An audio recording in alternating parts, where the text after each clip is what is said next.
नमस्कार दोस्तों, आपका आस्ट्रो डिवोशनल चैनल में स्वागत है। मैं आपका मित्र।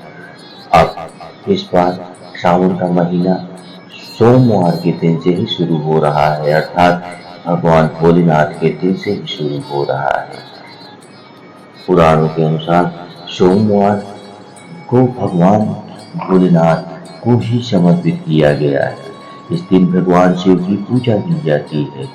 सोमवार को विधिपूर्वक पूजन करने से भगवान भोलेनाथ अपने भक्तों की मनोकामना को पूर्ण कर देते हैं।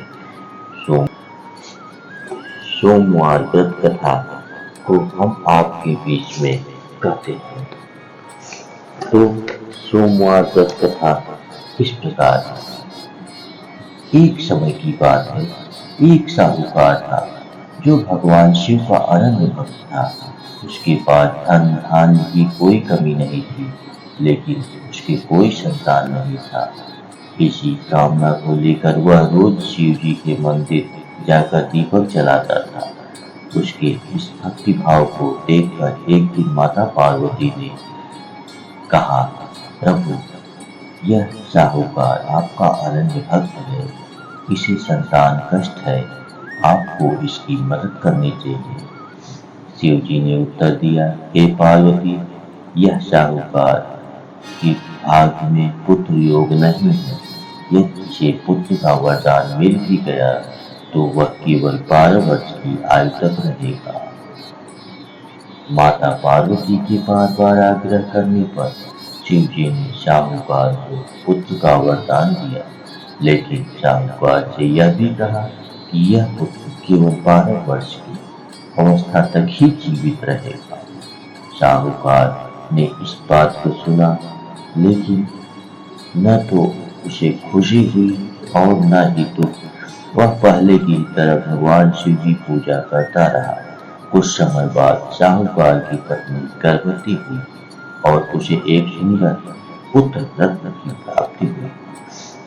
परिवार की खुशियां मनाई गई, लेकिन साहूकार ने बालक की 12 वर्ष की आयु का जिक्र किसी से नहीं किया। जब बालक 11 वर्ष का हुआ तो एक दिन साहूकार की पत्नी ने उसके विवाह की बात के लिए कहा। साहूकार ने उत्तर दिया कि वह अभी बालक को पढ़ने के लिए काशी भेजेगा।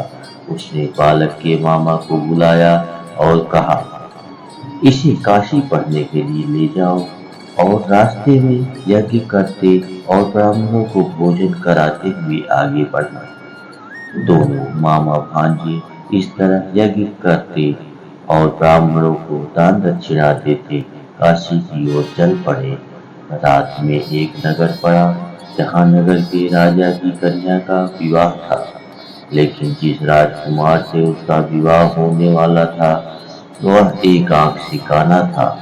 राजकुमार के पिता ने अपने पुत्र के काना होने की बात सब को छुपाने के लिए एक चाल चली। साहूकार के पुत्र को देखकर उसके मन में विचार आया। उसने सोचा, क्यों न हो इस लड़के को दूल्हा बनाकर राजकुमारी से विवाह करा दूं। विवाह के बाद इसको धन देकर विदा कर दूंगा और राजकुमारी को अपने नगर ले जाऊंगा। लड़के को दूल्हे के वस्त्र पहनाकर राजकुमारी से विवाह करा दिया गया, लेकिन साहूकार का पुत्र ईमानदार था। उसे यह बात न्याय संगत नहीं लगी। उसने अवसर पाकर राजकुमारी की चुन्नी के पल्ले पर लिखा कि तुम्हारा विवाह तो मेरे साथ हुआ है, लेकिन जिस राजकुमार के संग तुम्हें भेजा जाएगा वह एक आंख का काना है। मैं तो काशी पढ़ने जा रहा हूँ। जब राजकुमारी ने चुन्नी पर लिखी बातें पढ़ी तो उसने अपने माता पिता को यह बात बताई। राजा ने अपनी पुत्री को विदा नहीं किया, जिससे बारात वापस चली गई। दूसरी ओर साहूकार का लड़का और उसका मामा काशी पहुंचे। वहां जाकर उन्होंने यज्ञ किया। जिस दिन लड़के की आयु 12 साल की हुई, उसी दिन यज्ञ रखा गया। लड़के ने अपने मामा से कहा मेरी तबीयत कुछ ठीक नहीं है। मामा ने कहा कि तुम अंदर जाकर सो जाओ। शिव जी के प्रताप के अनुसार कुछ ही देर उस बालक के प्राण निकल गए। मृत भांजे को देखकर उसके मामा ने विलाप शुरू कर दिया। पार्वती उधर से गुजर रहे थे। पार्वती ने भगवान से कहा, स्वामी, मुझे इसके रोने का स्वर सहन नहीं हो रहा है। आप इस व्यक्ति के कष्ट को अवश्य दूर करें। जब शिवजी मृत बालक के समीप गए तो वह बोले, यह वही साहूकार का पुत्र है जिसे मैंने 12 वर्ष की आयु का वरदान दिया था। अब इसकी आयु पूरी हो चुकी है।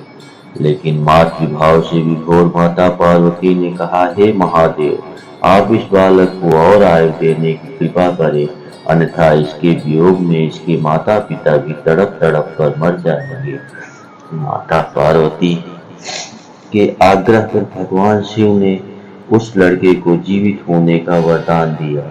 शिव जी की कृपा से वह लड़का जीवित हो गया। शिक्षा समाप्त करके मामा के साथ अपने नगर की ओर चल दिया। दोनों चलते हुए उसी नगर में पहुंचे जहां उनका विवाह हुआ था। उस नगर में भी उन्होंने यज्ञ का आयोजन किया। उस लड़के के ससुर ने उसे पहचान लिया और महल में ले जाकर उसकी खातिरदारी की और अपनी पुत्री को विदा किया।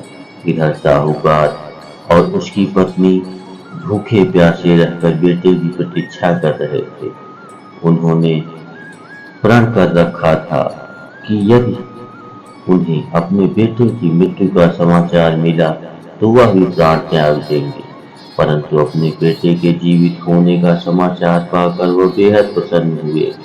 उसी रात भगवान शिव ने व्यापारी के स्वप्न में आकर कहा, हे श्रेष्ठी, मैंने तेरे सोमवार के व्रत करने और व्रत कथा सुनने से प्रसन्न होकर तेरे पुत्र को लंबी आयु प्रदान की है।